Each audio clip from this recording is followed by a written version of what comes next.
The keywords here are compounded and monthly. So we know we're going to be using this formula.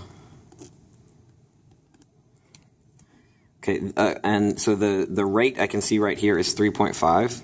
But remember, 3.5% is the same thing as, move your decimal place twice, it's 0.035.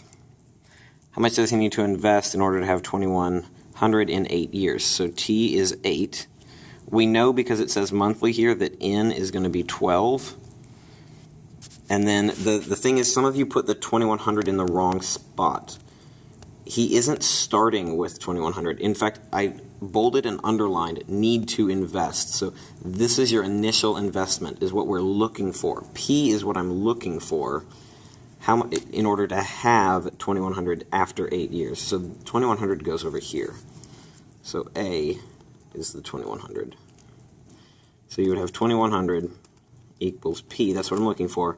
1 plus 0.035 over 12. Now, a lot of you are putting the 8 years for N. N is the number of times you compound it each year, not the number of years. T is the number of years. Time is the number of years. N is the number of times you compound each year. So I have 12 for N, and I have another 12 up here for N, and then you have the T is 8 years. So what I would do right now is I would put this whole thing in my calculator just as it appears right here. Make sure you put these parentheses up here, and you're going to get a decimal there.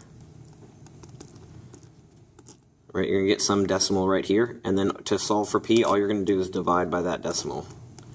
Now, if 2,100 is how much you're ending up with in 8 years, the amount you started with has to be smaller than that. Some of you were giving me a larger number that he needed to invest to get a smaller number after 8 years. That's not a good financial path to take. So make sure that your answer is reasonable before you submit it again.